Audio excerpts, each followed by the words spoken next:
둔감함의 유혹을 주의하십시오라는 제목으로 하나님의 말씀 전하겠습니다. 올해 너무나도 뜨거운 여름을 보내고 있는 것 같습니다. 우리 성도님들 다들 영육간에 샬롬 하십니까? 더운 날씨로 인해 우리의 생활이 불편함이 있는 것은 당연하지만 그럼에도 불구하고 하나님께서 지금도 일하고 계시고 은혜를 주셔서 이렇게 예배의 자리에 나오고 하나님 앞에서 날마다 하루하루를 살아낼 수 있는 은혜 허락하신 줄 믿습니다. 제가 언젠가는 우리 사랑하는 성도님들과 수련회에 대한 은혜를 나누고 싶다라는 마음이 있었는데 기회가 생각보다 빨리 찾아와서 잠깐 수련회에 대해서 짧게 은혜를 나누고 말씀을 시작하려고 합니다.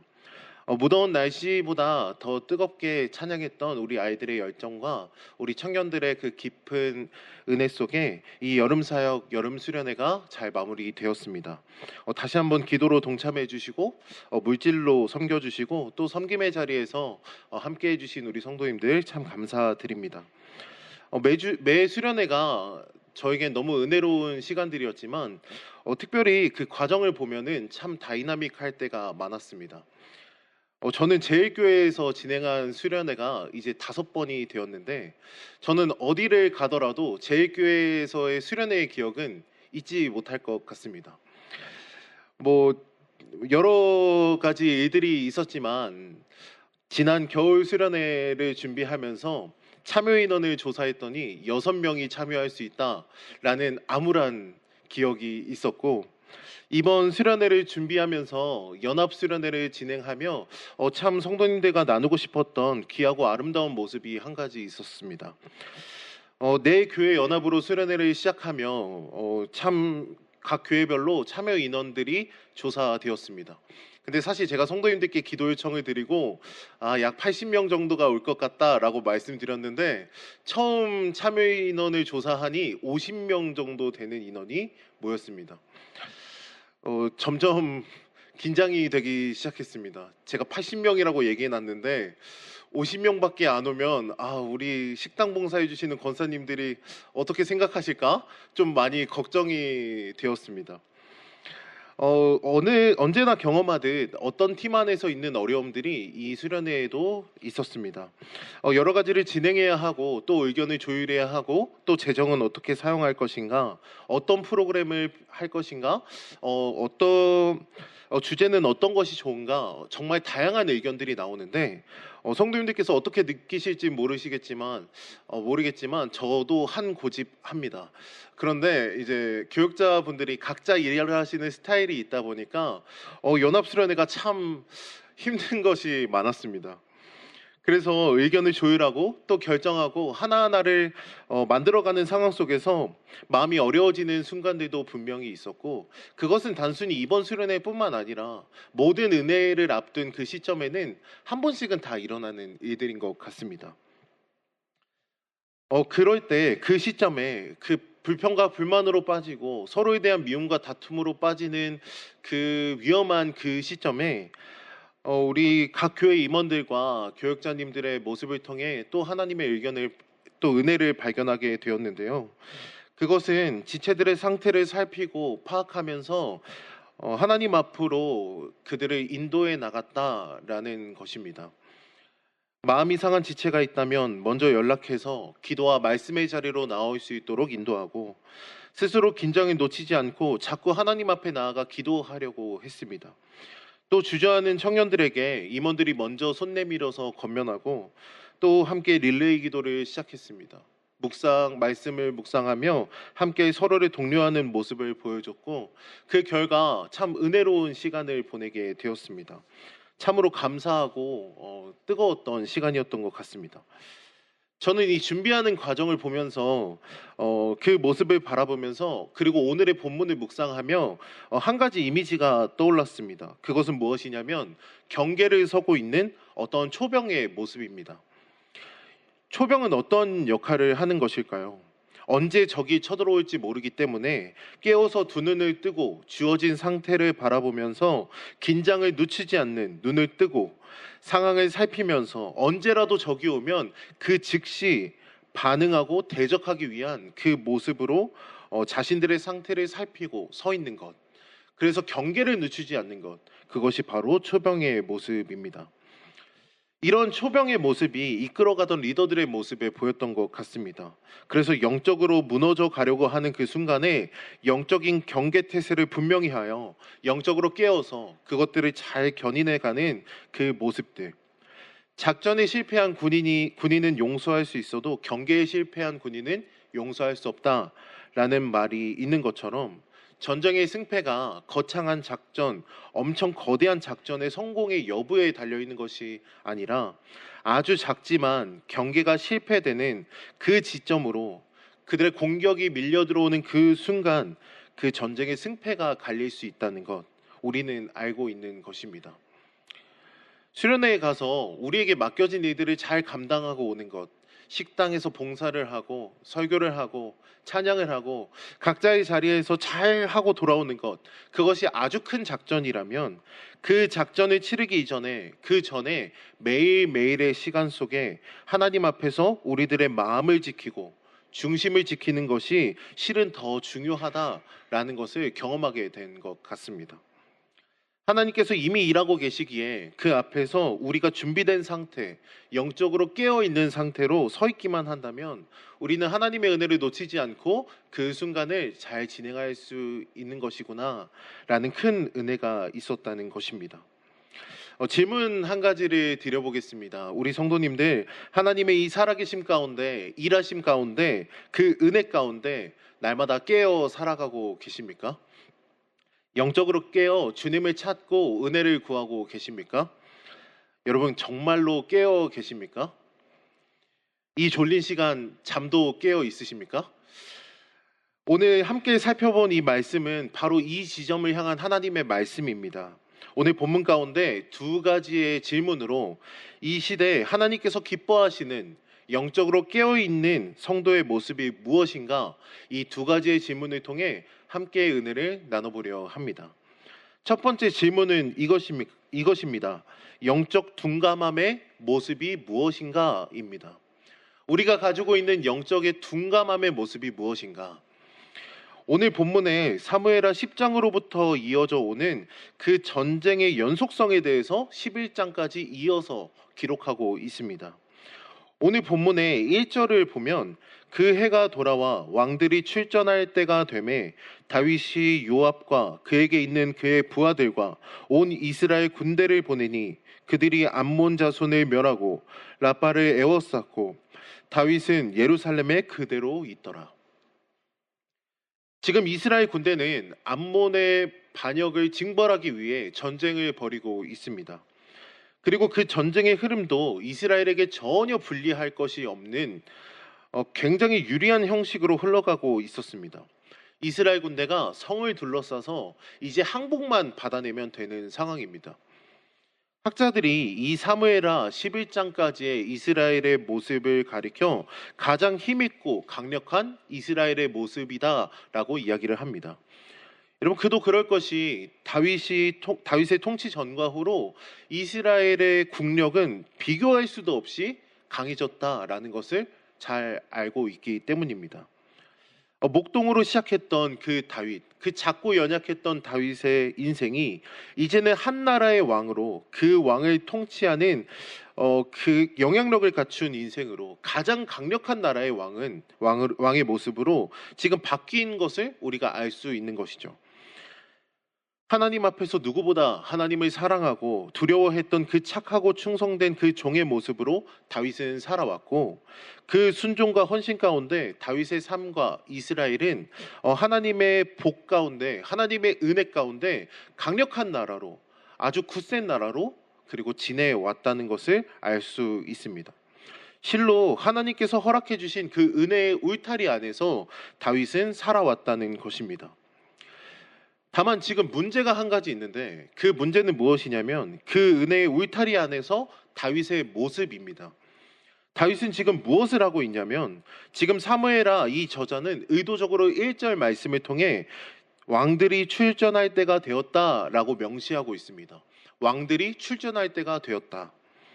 왕들이 이 전쟁을 나갈 시기가 되었다. 전쟁을 다시 개시할 시간이 되었다라고 이야기합니다. 그리고 그 내용과는 상반되게 지금 이스라엘의 왕 다윗은 어디에 머물러 있습니까? 지금 예루살렘에 머물러 있는 것입니다. 지금 다윗이 있어야 할 자리는 예루살렘이 아닙니다. 이스라엘 남성들을 다 이끌고 나가서 전쟁에서 그들을 진두지휘하며 하나님께서 다스리시는 이스라엘의 능력을 보여주고 그 전쟁을 뚫어내는 자리, 그 자리가 바로 다윗이 있어야 할 자리입니다.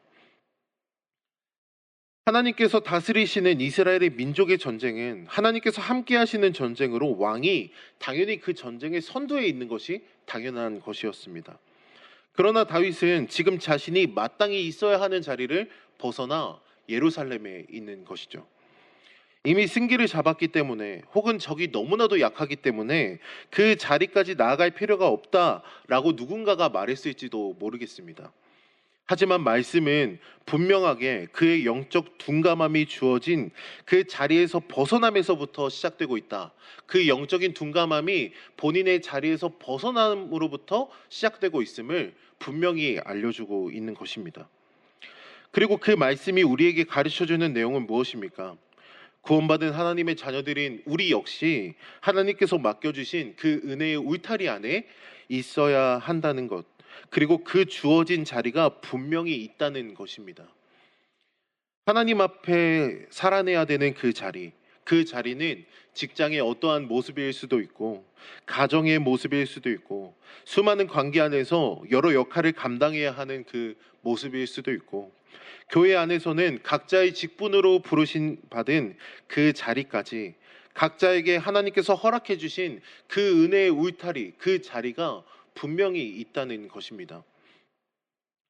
하나님께서 맡겨주신 그 은혜의 울타리 안에서 우리 성도님들은 그 자리에서 하나님께서 맡겨주신 그 역할들 잘 감당하고 계십니까? 그 자리에서 우리의 죄된 본성이 속삭입니다. 조금만 벗어나라고. 조금만 벗어나면 네가 조금 더 행복할 것이라고. 조금만 다른 곳으로 가도 괜찮으니까 다른 곳으로 그 발걸음을 떼라고 우리에게 속삭입니다. 다윗 역시 그 속삭임이 들려왔을 것입니다. 충성스러운 부하가 아마 이렇게 말했을 것입니다. 왕이 오지 않으셔도 괜찮습니다. 우리가 충분히 알아서 할 수 있습니다. 우리가 승리를 만들어서 오겠습니다. 이미 기울어진 전쟁이니 우리가 마무리하고 오겠습니다. 그러나 그 자리를 벗어나는 것, 다윗은 그 자리를 벗어남으로 말미암아 다윗의 그 영적인 민감함은 사라져가고 더욱 영적으로 어두워지게 만들었다라는 것을 우리는 기억해야 합니다. 그 영적인 둔감함을 정확히 보여주는 장면이 이어서 등장하는데 2절로 3절 말씀입니다. 저녁 때에 다윗이 그의 침상에서 일어나 왕궁 옥상에서 거닐다가 그곳에서 보니 한 여인이 목욕을 하는데 심히 아름다워 보이는지라.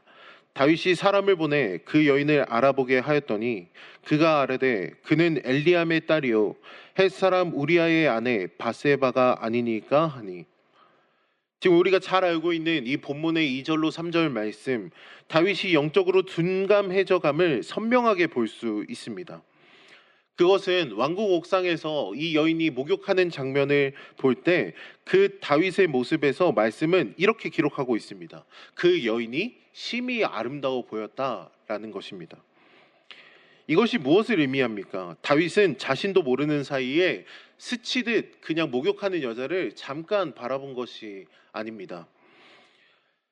그 목욕하는 여인은 결코 봐서는 안 될 모습이었지만 다윗은 그 여인의 모습을 아주 골똘하게 바라보고 있으며 그 바라본 가운데 자신의 욕망이 이끄는 대로 흘러가고 있다라는 것입니다.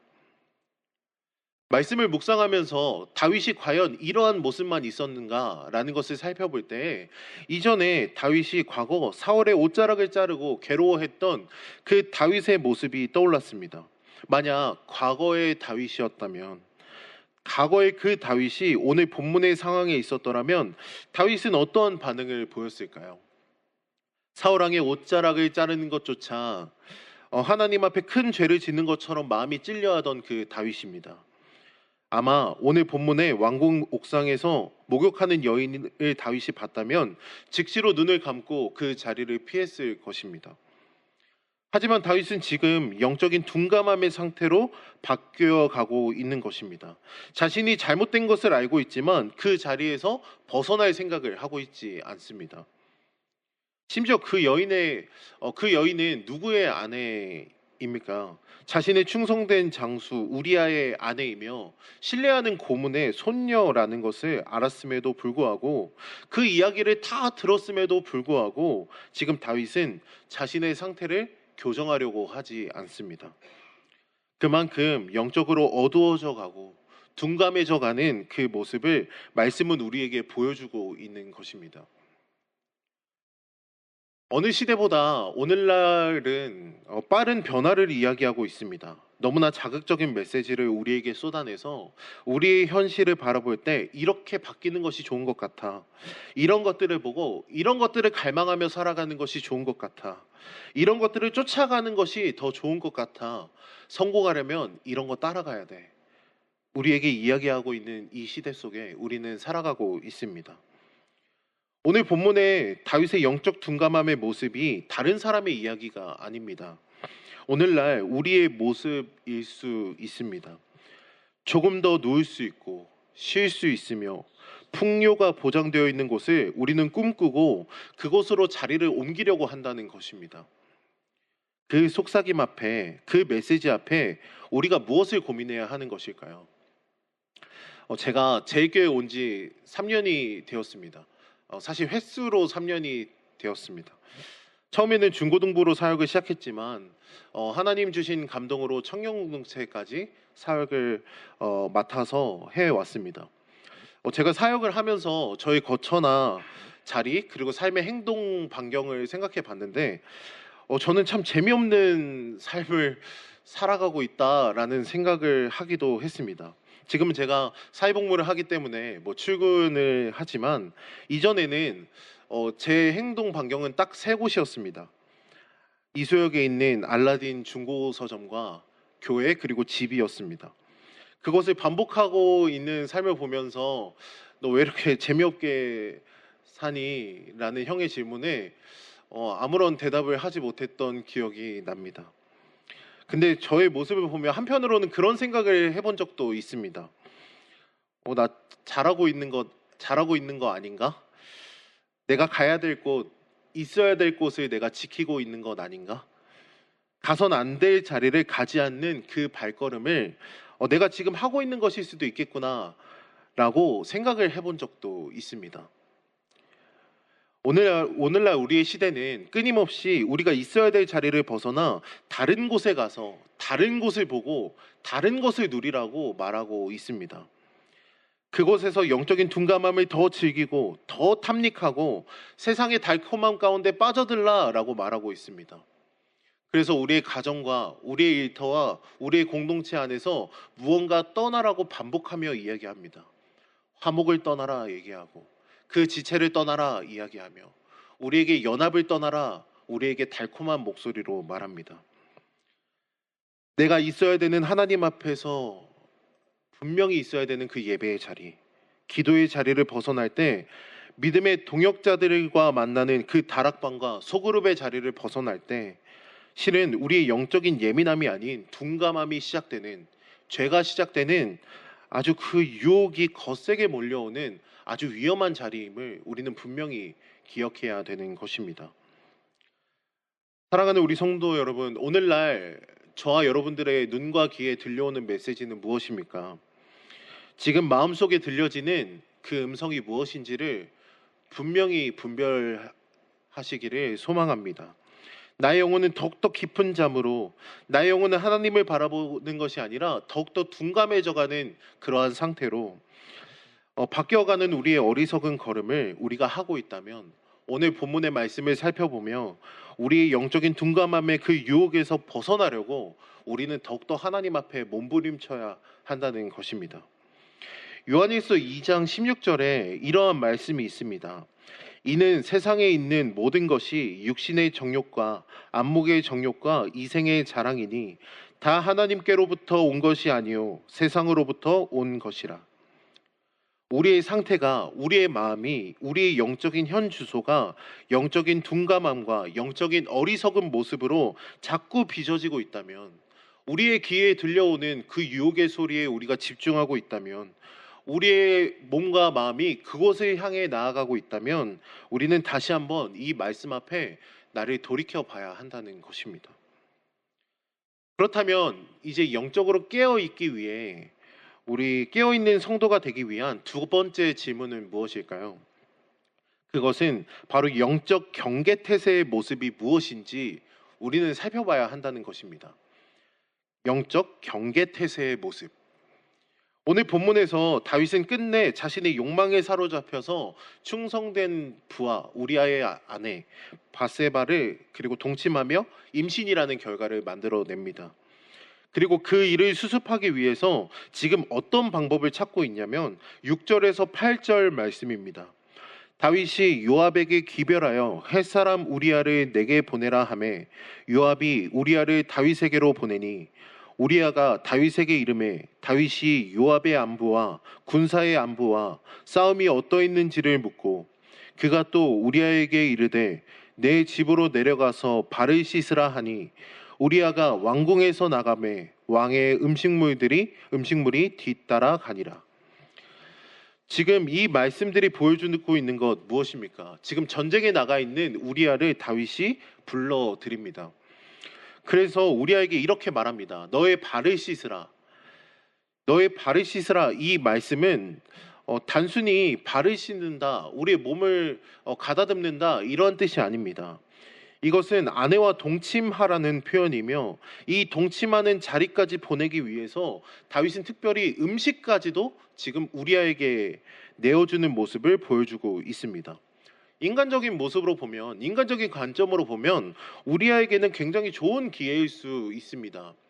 지금 전쟁에 나가서 생명과 죽음이 왔다 갔다 하는 그 전장에서 벗어나 지금 집으로 돌아올 수 있는 것, 아내를 만날 수 있는 것, 그것은 굉장한 포상일 수도 있습니다. 그런데 집으로 돌아오는 것뿐만 아니라 아내와의 시간도 허락해주고 또한 왕이 특별히 음식까지 제공해주는 것입니다. 이것이 문제될 게 무엇이 있을까? 우리는 생각할 수 있는 것이죠.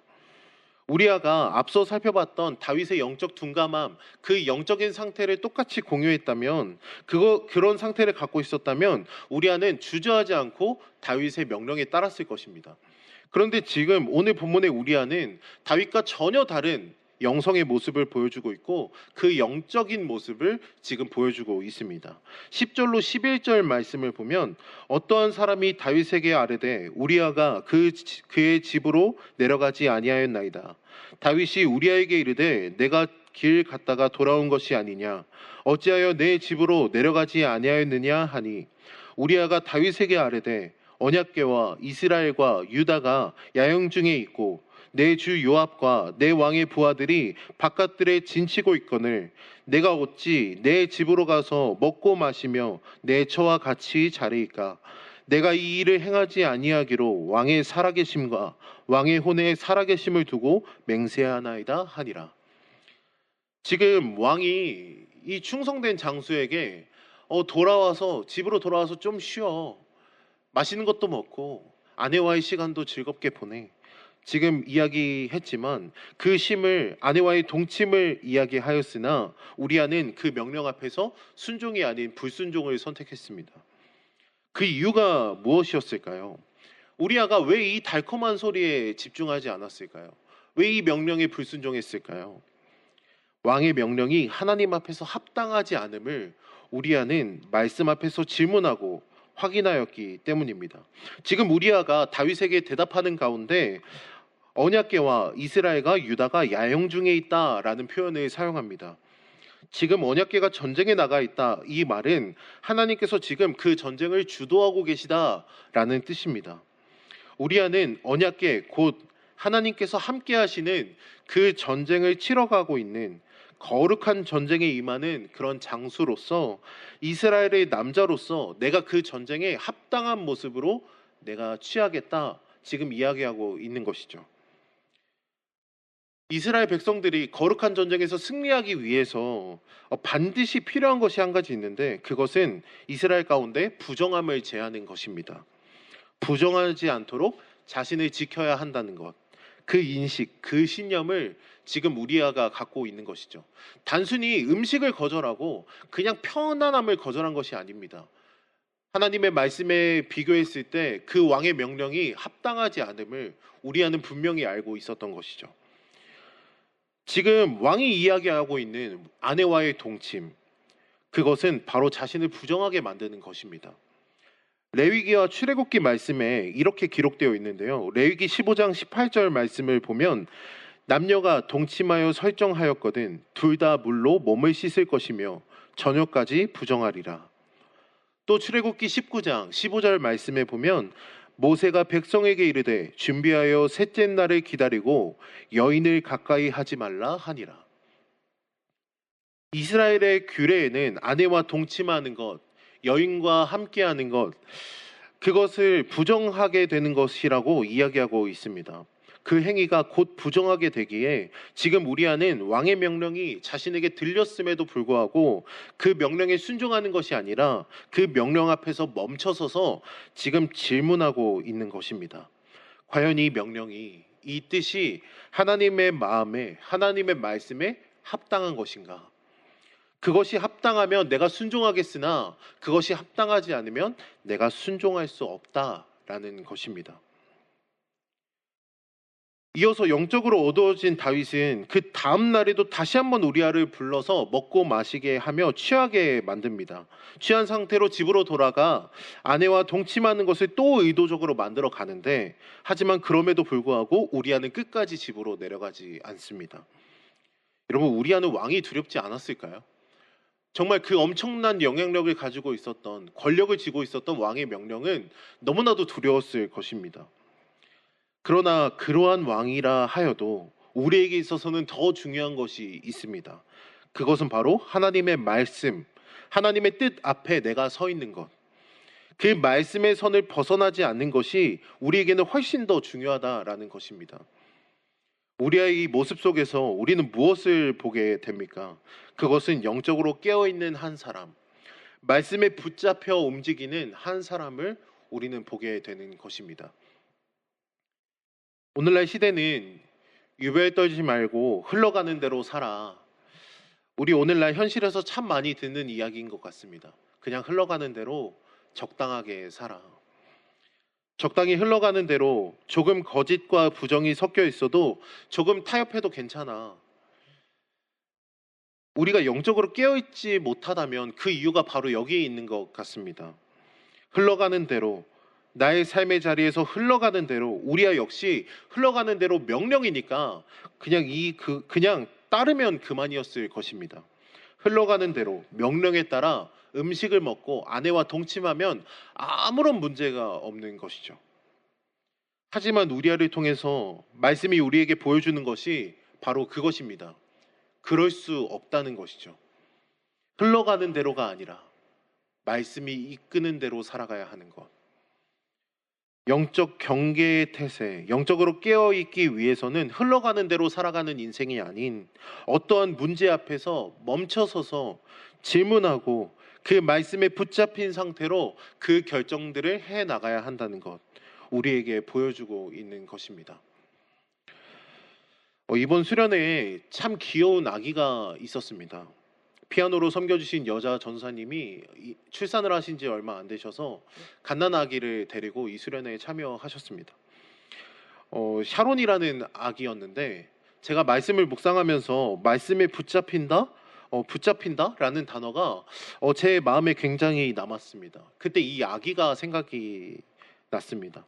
제가 아기를 한번 안아봤는데 저는 아기가 너무 무섭습니다.